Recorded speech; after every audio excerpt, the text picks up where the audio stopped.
Ta parole, Seigneur, est vérité, et ta loi délivrance.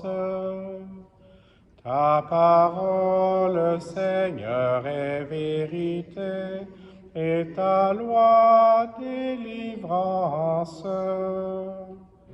Heureux ceux qui ont entendu la parole dans un cœur bon et généreux, qui la retiennent et portent du fruit par leur persévérance.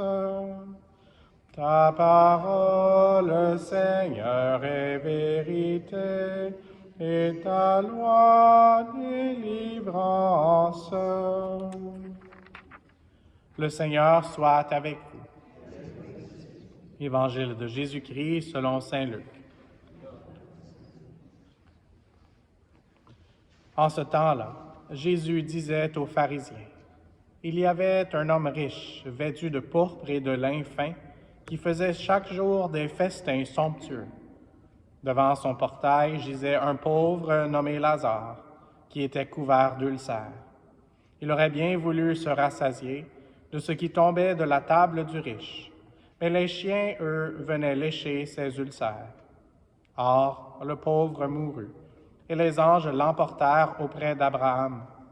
Le riche mourut aussi, et on l'enterra.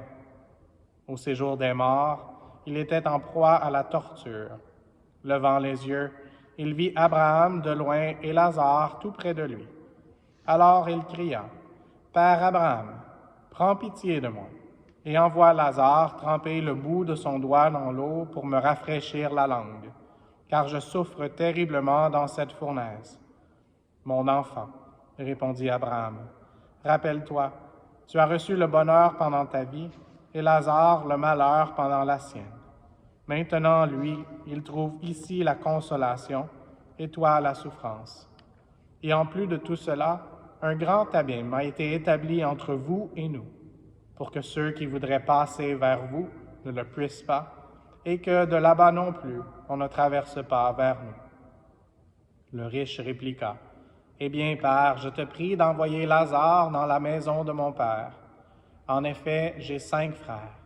Qu'il leur porte son témoignage, de peur qu'eux aussi ne viennent dans ce lieu de torture. » Abraham lui dit, « Ils ont Moïse et les prophètes, qu'ils les écoutent. » « Non, Père Abraham, dit-il, mais si quelqu'un de chez les morts vient les trouver, ils se convertiront. » Abraham répondit, « S'ils n'écoutent pas Moïse ni les prophètes, quelqu'un pourra bien ressusciter d'entre les morts. Ils ne seront pas convaincus. » Acclamons la parole de Dieu.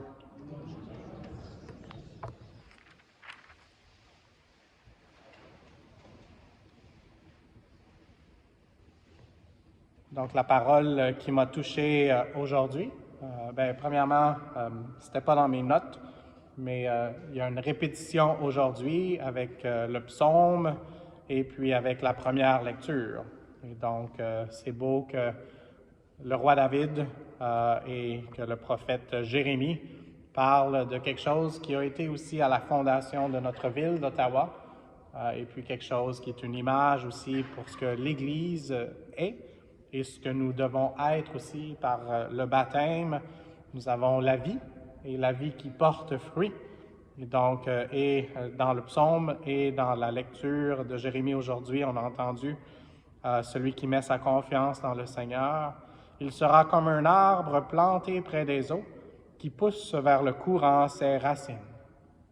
Et donc, quand la chaleur va venir, et puis même notre évangile faisait allusion à une goutte d'eau dans une sécheresse, dans une chaleur, et la lecture continuait, « Il ne craint pas quand vient la chaleur, son feuillage reste vert. » Donc, demandons et prions les uns pour les autres pour la grâce de pouvoir continuer de vivre dans la grâce de notre baptême qui nous donne tout ce dont on a besoin, notre baptême qui est aussi notre entrée dans la famille de Dieu.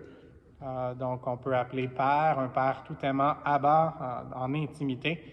Et puis, la goutte d'eau me faisait penser à toutes les fois dont on se rafraîchit.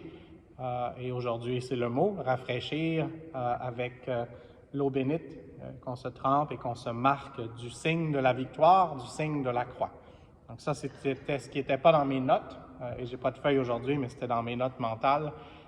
Et donc maintenant, ce que j'avais dans mes notes, c'était sur un titre que j'ai entendu plusieurs fois dans ma vie, mais qui ne m'avait pas frappé autant qu'aujourd'hui. Et c'est dans le psaume, on dit « Heureux l'homme qui n'entre pas au conseil des méchants ». Et donc, il y a des gens ici qui travaillent à toutes sortes d'endroits. Il y en a peut-être qui ont travaillé en politique, qui faisaient partie de conseils.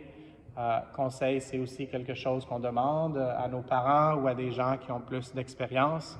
Donc, cette parole de conseil même est utilisée dans la structure de l'Église. On parle d'un conseil pastoral, on parle d'un conseil des finances, on parle de plusieurs conseils.